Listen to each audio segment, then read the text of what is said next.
Hello, everyone, and welcome this evening to Grief Support the Writing Edition, an event hosted by EOL's Wander Community and me, Elisa Fornere. The Wander Community is a space to gather as we all navigate our individual grief. And through Wander, I've been hosting these monthly events along with another monthly series called Griever's Guide to convene leaders and professionals in the death and grief spaces so that audiences like y'all can feel supported as you move through life after a death-related loss. As I said, I am Elisa Fornere. My pronouns are she, her, hers. I am a convener, a consultant, a speaker, and an educator working in the grief space. And I got into this work personally in 2016 after my mom died. And ever since, I have been actively working to amplify the resources of works and people like our guests here with us today.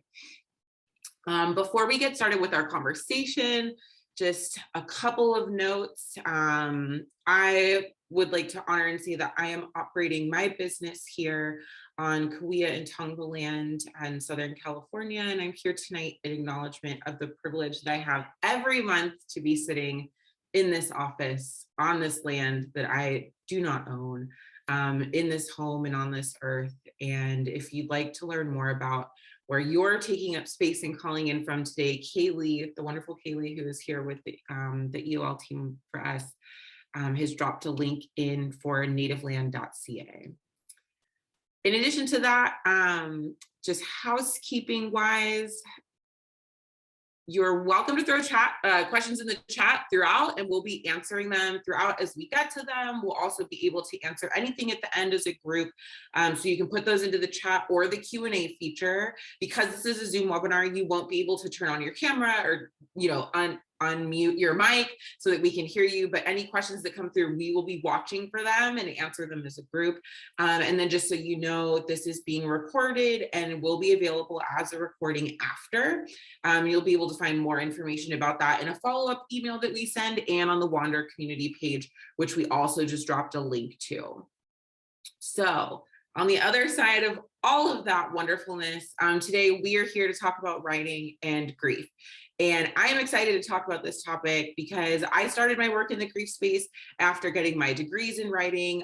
Creative nonfiction is my background. I've worked at agencies, magazines, all the places, and I am aware of how much power our words can have in written form, sometimes even more than spoken form. So having these two wonderful humans here tonight to discuss their process, their work, their advice, their space that they hold for people who are interested in processing grief through writing is really wonderful and exciting. So what I typically do is I will read their bios and invite them to answer a question in response to that, just to learn a little bit more about them.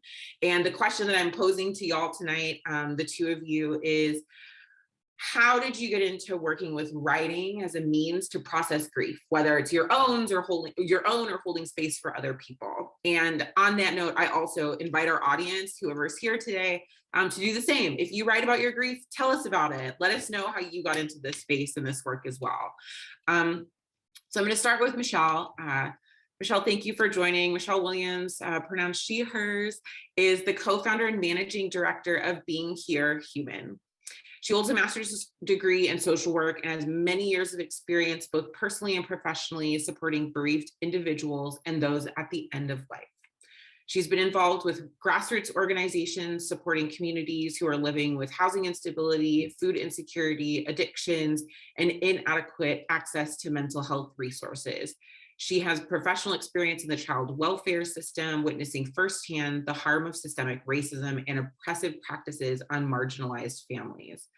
Michelle is a woman of mixed ethnicity who identifies as Black, and she believes that one's grief and loss experiences are greatly impacted by marginalization and intersections of identity. I'm really happy to have you here tonight. We had your business partner here last week. It's like so good to have you both just here and doing this work. So I'd love to hear you answer that question. How did you get into using writing? So it kind of was a serendipitous path to get there. I didn't immediately kind of move into writing as a tool to process my grief. or to metabolize my own grief. Um, sorry, I've got my little dog here who's just whining away. You need to go, honey. Uh, sorry. Um, but it happened like it started for me a little over 10 years ago. I lost my mother to a rare form of cancer. And she was, at that time, still relatively young. It was entirely unexpected. We were all caught off guard. And from the time of her diagnosis until she died, we had 10 months with her. And so the disease progression was fast. She deteriorated quickly. And I think, like for so many folks, when you go through that kind of loss and or that kind of significant experience, it forces you to kind of reorient yourself and reevaluate where you are in your life. And so that actually prompted me to kind of move into this space where I became keenly interested in issues around end of life, palliative care, and grief and loss. I very, very fortuitously met my brilliant business partner and co-founder, Rochelle Bensoussan, and we started Being Here Human. And almost immediately, we recognized that along with sort of educating folks about grief literacy, which is the core of what we do, that there was space for a form of grief support. And neither of us subscribe to a lot of the standard models of grief support. And so we both kind of took a look at the ways in which we could explore this experience and how we could support folks. And writing became a really obvious choice. Rochelle herself considers herself to be a writer. And so it was an immediate connection that we could begin to create spaces and support individuals who are experiencing all kinds of losses, whether death-related or non-death related, through a community of writing and of bereaved individuals who are sharing a similar experience of loss.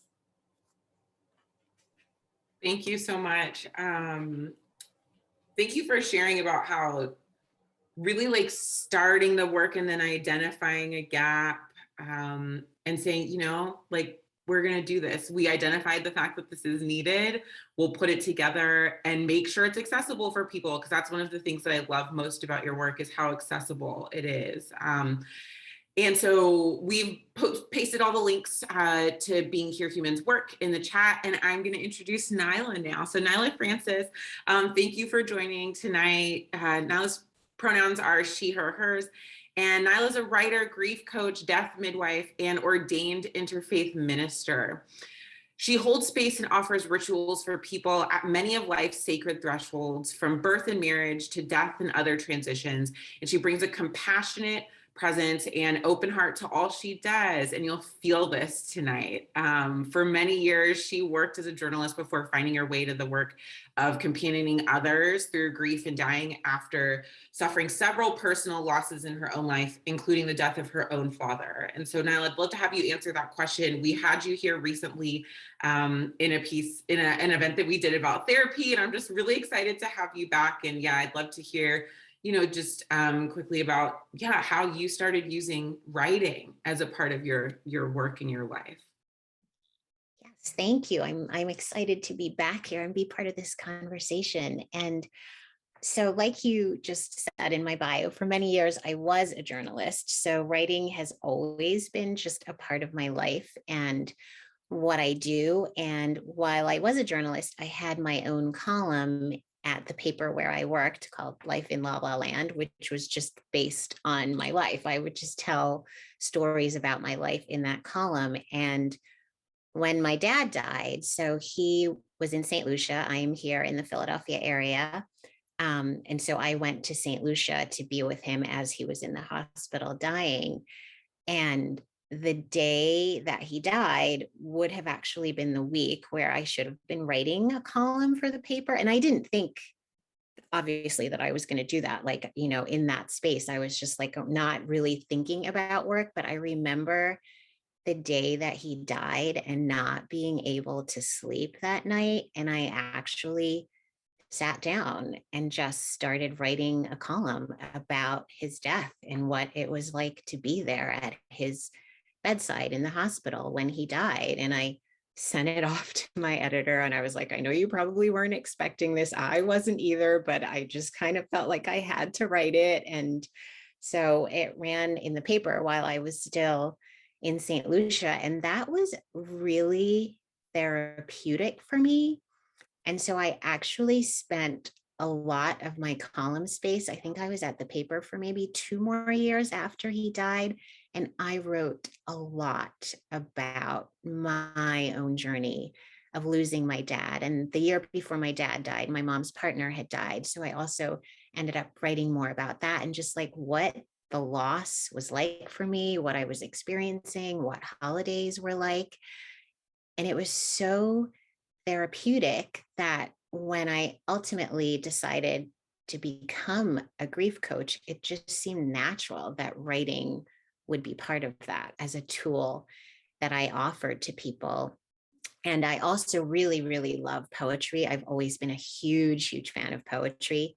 So that in my own grief journey, I took a writing course with a poet who had lost her daughter, and she shared a lot of grief poems with us. And she had written a whole book of poems based on her own grief journey.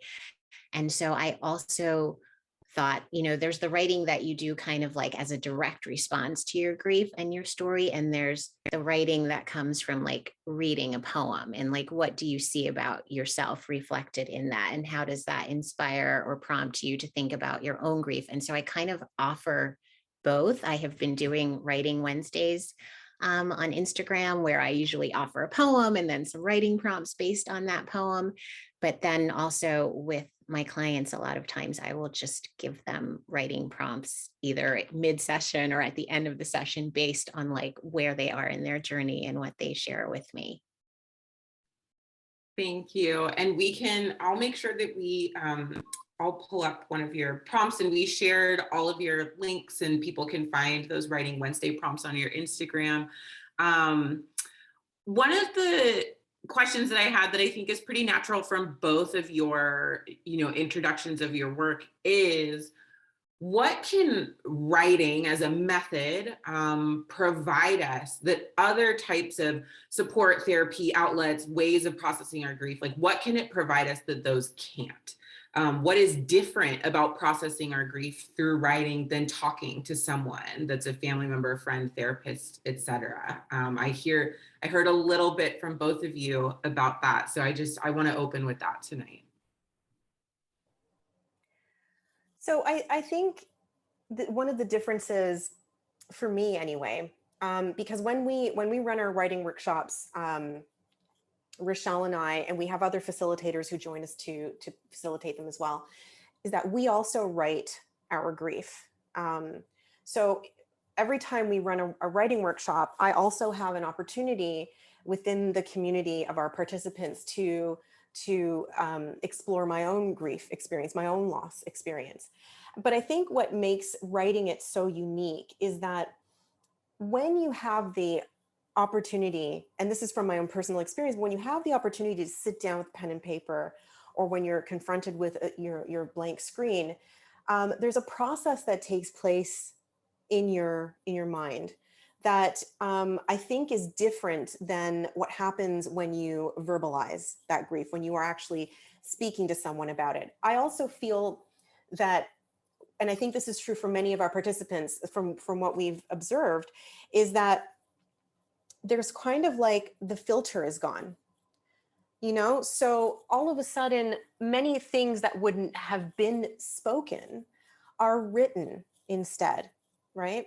We encourage folks, like, when they do these workshops, that it's we provide prompts as well, but they don't have to subscribe to those prompts. They can actually use that as a guide, or they can actually just explore whatever comes up for them that particular day in regards to their loss or their grief experience.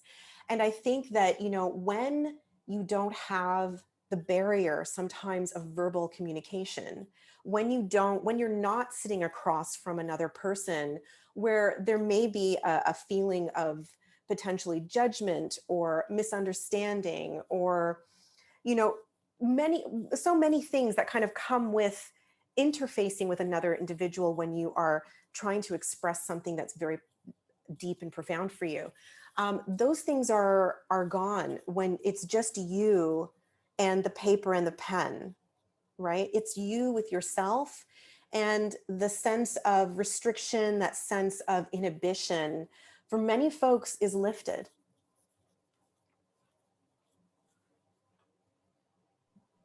I would agree with everything Michelle just said. I have totally experienced that myself and also seen it with other people.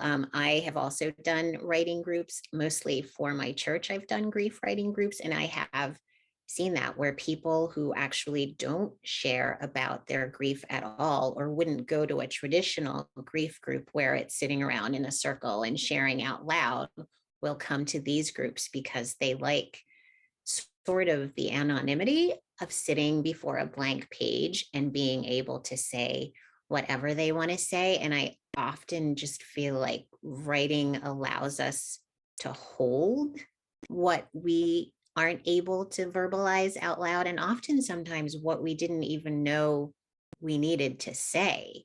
There's something about when your pen actually hits the page or your finger on the keyboard, whatever it is, that seems to, like, I think, transport you to another part of your body where you're tapping into some deeper space that allows you to access feelings and emotions, and sometimes even like memories and stories that you didn't know were there. And I've just found that it can be really a very powerful and healing experience to do that. Thank you for sharing. Yeah, I echo so much of that and have felt so much of that when I first started doing this work. All of the writing that I did, I didn't just open up a blog one day and write it and expect the world to be able to process it with me and hold the space with me adequately. It was like, okay, I'm going to do this by myself. I'm going to see what comes out.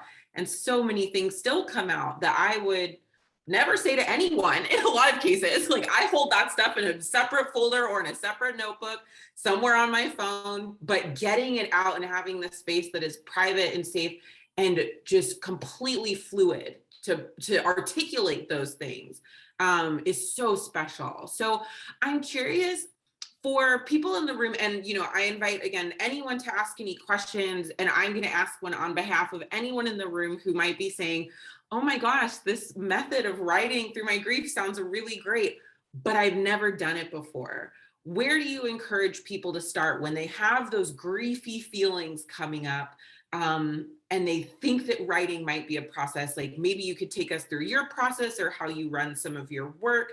Where is somewhere to start? So for our writing workshops, we're very, very clear with folks from the get-go. This is not about professional writing. This is not about writing for critique. This is very, very personal. And we approach the idea of writing your grief and the idea of grief itself, the experience of grief, at being here human, from the perspective of it being a physiological experience. It's something that we experience in our bodies. And it happens without our consent and our participation. We have a loss and then we grieve. And the experience of grief is entirely involuntary. And so when we consider grief to be this physiological process, we then speak about it in terms of metabolization. And so we bring forward this idea that in order for us to metabolize our grief, there are things that we need to do. There are processes, experiences, actions that we need to take. Mourning is one of them. And we differentiate mourning from grief. And mourning, we speak about it in terms of it's our grief gone public, right? It doesn't require anyone to witness it. It doesn't have to be seen. It can be something that's done very privately. And writing can look like, or can be an act of mourning. Writing itself, the act of storytelling your grief, your loss, can be an act of mourning. And so, we always consider that in order to metabolize our grief, we have to have 4 things. We have to have community, storytelling, movement, and sound. And storytelling is a really key component of that of that process. And it doesn't have to be in a particular order. But we do say that, you know, before you tell your story, before you write your grief or verbalize your grief, you must find your community. That's so important. And that's why, you know, in, you know, the way that we run our workshops first is to help to create those communities. And then that way the folks can find a space that feels welcoming for them to tell their story. And it doesn't have to look pretty, and it doesn't have to be perfect, and you don't have to have all the right words, right? It just needs to come from a place of what feels true for you in that moment, where you are connected with the loss, and you are expressing your grief experience in a way that feels authentic to you. And then, of course, we create a space for it to be received and to be held.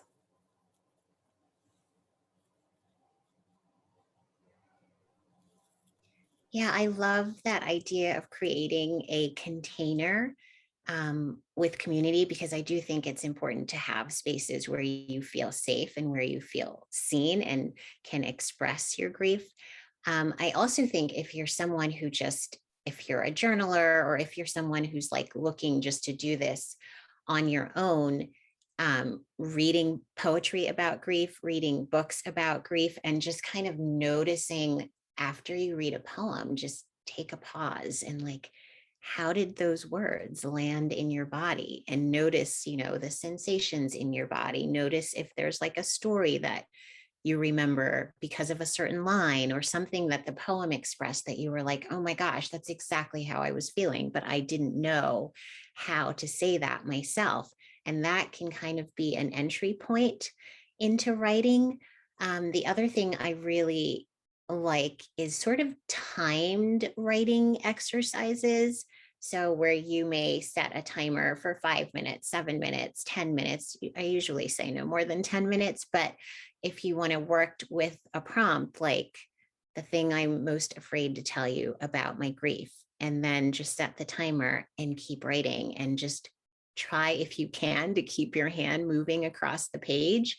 And again, you could start with that prompt and end up somewhere completely different, but it just gives you sort of a point of entry to get to some aspect of your grief story and what you're feeling around it. And I love what you said about authenticity, Michelle, because one of the things I often encourage in clients and in grief groups that I run is the truest thing I can tell you about my grief right now.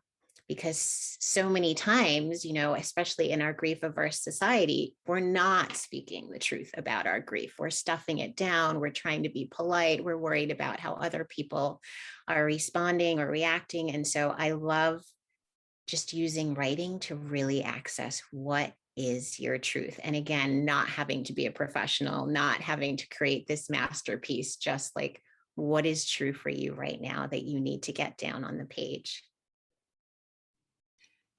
I'm curious with that, you know, when it doesn't need to be professional, polished, perfect, the exact words that we need, what are some of the things that you encourage people to do with that writing after they've put something down on paper, saved something in a little note, written a poem themselves? Is there like practice or ritual around revisiting it, around rewriting things, around exploring how to expand on things that y'all have done with people or clients or yourself?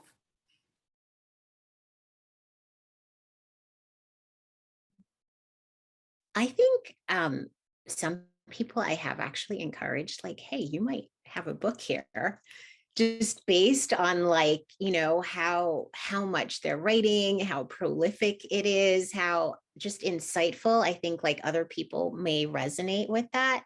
I've definitely encouraged that in some people.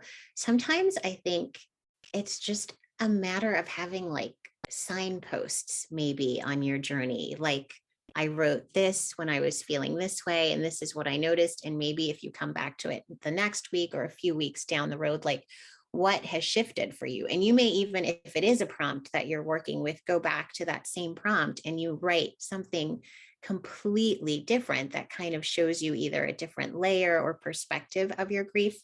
And sometimes I also encourage rituals. Like I actually have a client I'm working with right now who is going to scatter her mom's ashes in her homeland. And she wanted to write a letter to her mom that she was just going to bury with them, like, not really have any kind of formal ritual or ceremony around that. And I was like, well, what if that was something you actually read out loud as you were doing that? And it became kind of the blessing that sort of sealed that as a ritual moment for you. And so I think sometimes it depends on like the person and what they're writing and what they're doing with that writing. But I definitely feel like whatever you're writing can be a tool on your journey that you can return to at some point. I love that, Naila, sorry. The only thing I would add from the work that we've done is we also kind of recognize that there are different ways of knowing a thing. And so there are different ways of knowing a significant loss. There's the mind's knowing, there's the heart's knowing, there's the gut and the belly knowing. And so, sometimes when you begin that process of storytelling or writing your grief, it is a really beautiful thing sometimes to come back to it down the road after some time has passed and revisiting that story, that piece of writing, to see how and what has shifted in the way that you know that thing, in the way that you know that loss, right? So, and to just observe maybe how the language has changed. If you were to tell that story again, if you were to write that again, what language has changed? Has the focus shifted? Like there's so many ways for folks to kind of come back to that writing to revisit their experience of loss at different points after the loss, and to see how things have manifested or changed or shifted for them, right? And just to see how that way of knowing that experience, how that's changed for them. Thank you for that. That resonates so deeply with me, and it makes me think of sort of when I started writing about my mom on my site and social and talking publicly about my mom, writing about it and being able to articulate it on paper actually ended up giving me essentially what I would consider scripts for how to talk about things and explain things years later. And being able to say, you know what, that was so true and so real in that moment when I got to express it privately. Now that I'm comfortable sharing things publicly, those are the words I use every single time. That is how I've learned to talk about this, and I can revisit it and reuse it. So that really, really does resonate with me. So thank you for sharing that. We have a question in the chat that I would love to answer because I think this, I'm sure this is not the only person who has this question. Y'all probably get it all the time. How do you navigate the what if someone reads this self-consciousness?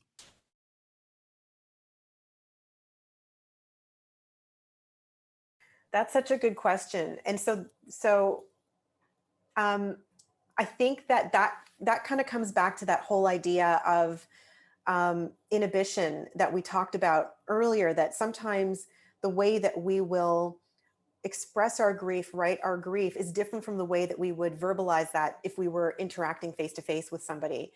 And part of that inhibition is this idea of like, I'm so vulnerable right now.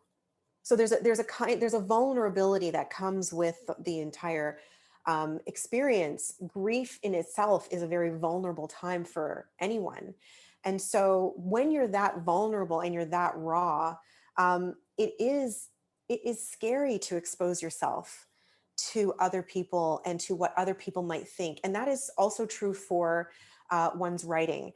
And so one of the ways that we kind of approach that for some folks, the act of writing their grief may still be too vulnerable and too raw for them, is that we always give folks an option, um, not to share their writing with the community, right? And to, if anything, that they can be present in the community and simply witness the writing of others and keep their writing to themselves. And we also give them the option of sharing their writing directly with the facilitators, so myself or Rochelle and one of our other facilitators, and that we would be the only ones who witness it, because we recognize that for a lot of folks, it's still just, it's too vulnerable, it's too exposing, it's too raw for them to even consider the idea or contemplate that someone else might read these words that are so very personal, right? So, and so that's one of the ways that we kind of address that for folks who might feel that writing it can feel a little bit too raw for them. Yeah, I was just going to say also that in my grief group, there is no sharing. It's all completely optional. Most people do not choose to share, or if they do, they may share like one aspect or one point that came up for them, but not read the entire piece. And also, when I give my clients prompts, like even though I am working with them on their grief journey, in that moment, I don't know what may have come up for them. So, I say, like, you're welcome to share if you want to. You can just sit with this for a while. If you want to come back next week and share, that's fine. If it needs to remain private, I respect that as well. But one of the things I also think that's helpful sometimes is that self-consciousness, like in that really vulnerable moment, we may not want anybody to read it, but kind of like what you were saying about how language changes over time and perspective, like it may actually give us the language over time to express what we're feeling to others, so we don't have to say, hey, I just wrote this in my grief group or whatever it is, let me share it with you. But there are parts of it that may enable us to actually really share what we're feeling in a way we might not have been able to do if we just decided to verbalize it. Thank you for that. And it leads me to my next question. You know, as people who do this work publicly, like Naila, you put your writing on your Instagram, on the internet, everywhere. Like we've all got ways that we share our writing and our words and our thoughts around this work. What would you have to say then to people who say, you know what, actually, I am ready to put it out there. I am ready to share, whether it's publicly on social or starting a blog, writing a book, family and friends. What would you not, I don't want to use the word caution them with, but sort of say to prepare them for what might be a response that's really supportive and at the same time might be a response that's not as supportive or not what they were looking for. Yeah, especially particularly I'm thinking from my experience of like unsolicited feedback when you're just trying to share something intimate and personal with people. Yeah, I'd love to hear from both of you about that. I mean, the one thing I would say, which I know is so hard, especially in something as vulnerable as grief, is not to take that feedback seriously. Because especially when you are writing about something like that, people are then responding from their own vulnerability and their own woundedness. And so what may come across as like criticism or negative feedback is really maybe the writing has triggered something in them, or like you shared something that they aren't ready to face, or something like that. So not to take it personally. And at the same time, I feel like trust that what you're sharing, somebody else is experiencing it too and going through it and wants to hear that. And you never know when you're writing who that person is going to be that like needed your words that day if you do decide to go public with it. I mean, obviously that I wouldn't want to make that like the purpose for your writing. I always feel like sort of what is your intention? Like that's a question that's always in the back of my mind when I share things. Like, why am I feeling the need to share this right now? And sometimes it is just this thought just occurred to me and I needed to get it down, or like, oh my gosh, like this meant so much to me on this part of my journey and I wanted to write about this. But what is your intention? And also know that on some level, your words are going to reach somebody who needs to hear what you've said on that day or whenever it is. I love that, Naila, because I think that is so true. The idea that we're not alone in this, right? And so that, if you are going to put your writing out there and you feel compelled to do it, keep in mind that you're not alone, that other folks your words may resonate for someone else. And that might be something that they needed to read or hear that day. And I also feel that it's also so true that not to take those comments, that feedback, don't take that to heart. To recognize that folks are coming to your work, reading your work, and they're seeing that, and it's filtering through their own lived experience, right? And so, and that's absolutely going to influence the way they respond to the work that you're doing. But I also, Naila, I love the idea of intention. I think that's really beautiful. And so, if anyone who's writing their grief and expressing it through writing or poetry, and you feel compelled to make that public, to really deeply understand your intention, like know your intention, sit with that for a moment and connect with what that intention is, because I think that also will have a great influence over how you receive the feedback and or the response to what you've put out there publicly. Thank you both for that. I think it's the piece of intention feels so, I don't feel like I have to have a specific intention every time I just like grab a scrap of paper and write something down. Really, at the end of the day, I'm just trying to get something out that's my body is telling me it needs to come out right now. But what I do with it after, where I share it, how I choose to utilize it, is so key. And I think when we are grieving, we are in so many cases incredibly vulnerable. So inviting someone else into a space where we're vulnerable, we're processing something that's making us feel vulnerable, and then we're saying, ooh, I'm going to put it out there now, and you can have access to me in this vulnerable state. It's a lot. So being really thoughtful about how to protect yourself and also to care for yourself is really important. Yeah. I would also add that I think, what comes to mind for me as we sort of talk about this a little bit more is the idea of community. And so Rochelle and I feel very strongly that finding your community. So if you're going to share your work publicly, finding your community, finding your people, your peers. And so what does that look like? So when I say that, I mean, if you are expressing a loss that is particular to to the intersections of your identity, to the types of marginalization that you're facing, you may want to share that writing within a community of people who can also identify with your lived experience, with your intersections of identity. And so, for example, one of the things that we do at Being Here Human is that we have writing groups. We run 5 of them a year, and 2 of them are for a general audience. They're for anyone who, and the commonality there will be that you've experienced a loss. And then we have 3 other groups where we're very particular about who are the members of that community. And so we have a BIPOC grief writing group, we have an LGBTQ plus grief writing group, and we have a grief writing group for folks who live with chronic illness and disability. And we do that deliberately because we're very cognizant of the fact that not everyone is having the same experience. We're all grieving. We all have grief. We all experience loss.